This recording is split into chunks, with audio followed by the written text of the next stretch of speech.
গায়ে হাত দিয়েন না, সাংবাদিকের গায়ে হাত দিয়েন না। মূলত এখানে শিক্ষার্থীদের মধ্যেই ধাওয়া পাল্টা ধাওয়া চলছিল।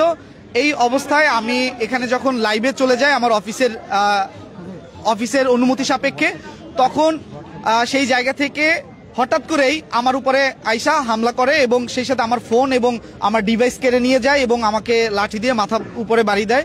এবং এখানে যারা শিক্ষার্থীরা যারা ছিলেন এদের উপরে যারা লাঠি নিয়ে ভিতরে প্রবেশ করে তাদেরকে এই রাস্তার উপরেই পিটাচ্ছিল এবং এমনকি প্রিন্সিপালের যে রুম আছে তার সামনে বসেও এই মারধরের মতো শিক্ষার্থীদের পিটাচ্ছিল। যখন প্রিন্সিপালের রুমে মারধরের শিকার হচ্ছে তখনই আমি সেখানে দৌড়ে যাই। যাওয়ার পরে তখন অফিস যখন বলে তুমি লাইভে যাও, তখন আমি লাইভে যখন যাই সাথে সাথে আইসে আমার উপরে হামলা করে এবং আমাকে কলার ধরে টেনে নিয়ে যায়।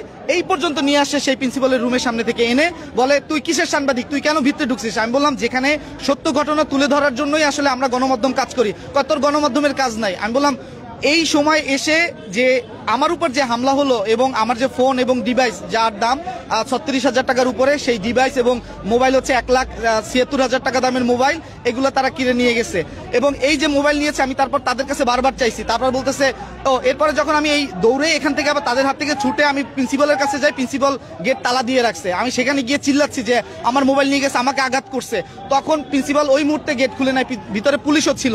পরবর্তীতে আমি দেখেছি দুটি রাজনৈতিক দলের যারা উচ্চ পর্যায়ে আছে, সভাপতি সেক্রেটারি, তারা এসেছে। তারা বলতেছে ঠিক আছে এখানে যারা ছিল এরা আমাদের লোক, আমরা খুঁজে দেখতেছি মোবাইল কোথায় আছে, এমনটা আমাকে বলেছে যে আপনি শান্ত হন, আমি দেখতেছি। আমাকে বলতেছে যে আপনি কেন চিল্লাচ্ছেন, উত্তেজিত হচ্ছেন? আমি বললাম আমার মোবাইল গিয়েছে, আমি কি চিল্লাবো না? আমার উপরে আঘাত এনেছে, আমি তাদেরকে পরিচয় দিয়েছি যে আমি গণমাধ্যম কর্মী। তারপরও তারা এই কথা বলে তারপর এদিকে চলে এসেছে। আমি প্রিন্সিপালের রুমে পরে আশ্রয় নিয়েছে। এখানে যারা লাঠি নিয়ে প্রবেশ করেছে এবং সাধারণ শিক্ষার্থীদের উপর হামলা করেছে তারাই আসলে আমার মোবাইল এবং ছিনিয়ে নিয়েছে। এবং তারা রাজনৈতিক পরিচয় আছে কিনা তারা বড় বৃহৎ, আমি নাম বলতে চাচ্ছি না, তবে তারা বাংলাদেশের বৃহৎ দুটি রাজনৈতিক দলের সংগঠনের যারা সদস্য তারা সেই পরিচয় আমাকে দিয়েছে এবং তারা বলেছে যে আমরা এখানে যারা ছিল এরা আমাদেরই লোক, আমরা খুঁজে দেখতেছি আপনার মোবাইল কার কাছে।